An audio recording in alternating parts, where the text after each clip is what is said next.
It really does not feel like I've already been playing Genshin for almost 3 years. And around 2 weeks ago, I made a poll on my community tab asking people when they started Genshin Impact, what major version, 1.0, 2.0, or 3.0. And to me, it's always felt like the majority of people who are currently playing started in around 2.0, somewhere in Inazuma. So it was really surprising to see that the majority of the people on the poll voted for 1.0. I didn't think that many early starters were still around. That might just be because people have a lot of negative things to say about this game a lot of the times, and that just gives me the impression that many people don't stay around. And while I've been a defender of a lot of the things people like to bash on Genshin for all the time, such as resin, the character progression, which is, basically just tied to resin, a lot of it stems from the resin system, and I don't know, it works for me, but I understand why many people would hate this system, and I had a very negative reaction to resin or stamina, whatever you want to call it, too, in the very first game I ever encountered it in. One thing I can really give credit to for Genshin is I've been playing this game for almost 3 years, and not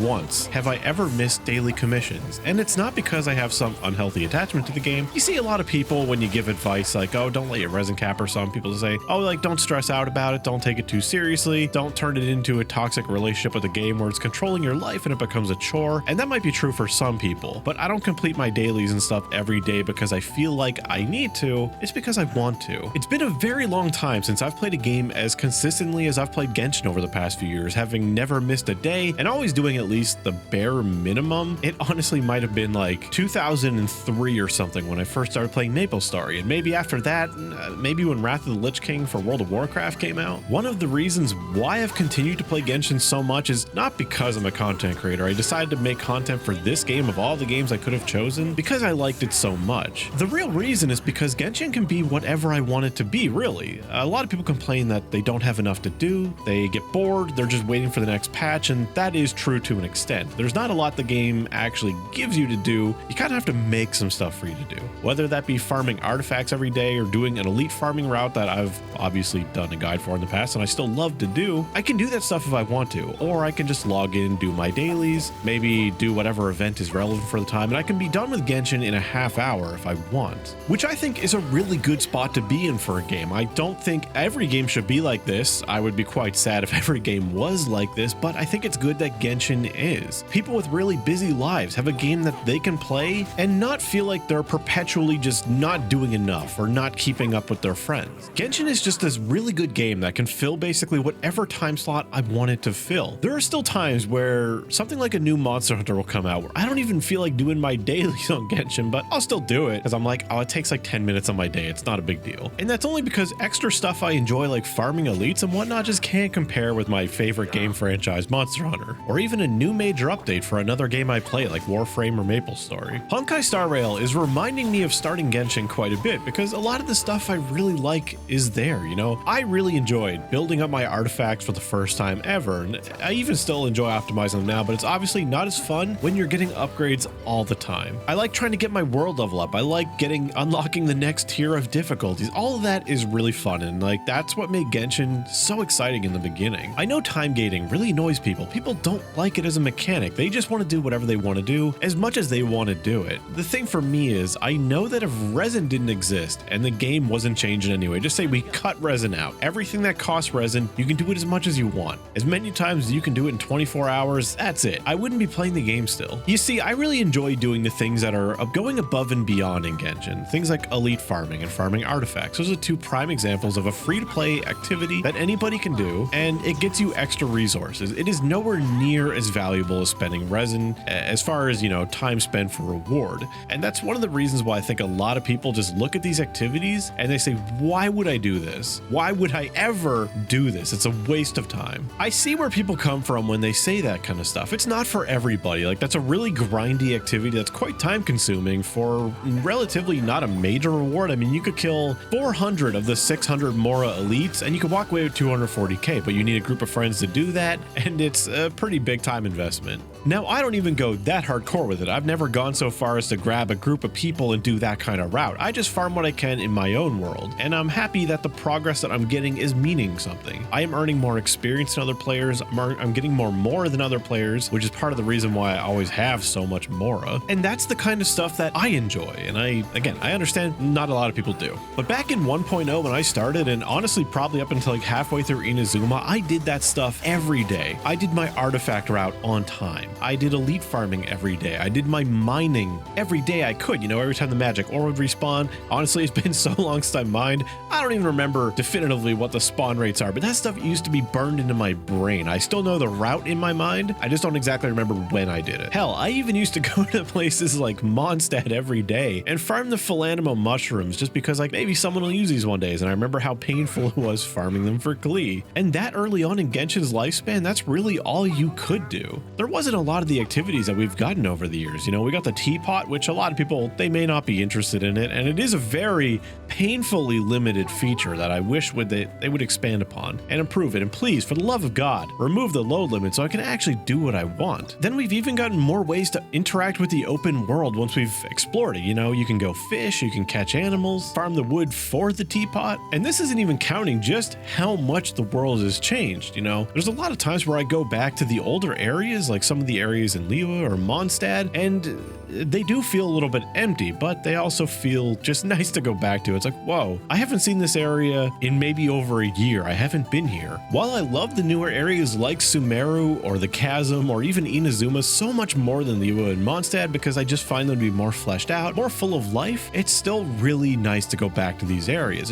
I'm not a really nostalgic person, but it reminds me of the time where I played this game more than most other games I played, doing my elite routes and stuff, and that has changed a lot. I don't do those things much at all anymore. That's mostly due to how diligent I was with farming it. The one exception is artifact experience. I am so starved on artifact experience all the time. I should be doing the route, but I don't know. I did it so much I don't really feel like doing it most days. Weekly bosses are something I used to do every single week, regardless if I needed it or not. But ever since Sumeru came out, I was like, okay, I don't think I need any more wolf materials or any more storm terry materials. I'll just do the 3 discounted weekly ones, prioritizing the newest ones because they're the ones that are most likely to be needed or that I will have the least of, and I'll just farm more artifacts with the resin I'm saving. Even the way I handle exploration has changed drastically from 1.0. I used to be among the people who would just blaze through the content literally within the 24 hours of it releasing. With the exception of Enkanomiya, it took me a little bit to get to that one. Sumeru, on the other hand, I've really been taking my time with it, and it's totally fine. You know, I enjoy both ways. I don't mind blazing through the content the first day it comes out, and I also don't mind just waiting. Sumeru has been an absolutely amazing region. It's beautiful to look at. It feels extremely full. I personally think the puzzles have improved quite a bit. Granted, I wish we didn't have to keep equipping gadgets for some of these regions like the Lyre in the beginning of Sumeru. And honestly, with how much I find each region has been improving over the last, it makes me really excited for the future of Genshin, especially immediately with Fontaine. Even before that, we have the Golden Apple Archipelago to look forward to. Okay, that's a little bit of a 50-50 because the first Golden Apple Archipelago was probably one of my favorite events of all time, and the second one is one of my least favorite. While over the last 3 years, Genshin hasn't improved in a lot of the ways that people wish they would, you know, things like the endgame with that basically interview that said there would be no endgame. Quality of life has been kind of scarce, and there's a lot of features that people wish they would put in the game, and a lot of them that they're seeing in Honkai Star Rail and being like, well, why don't we have that? You know, it's a good question. Why don't we have a lot of these features?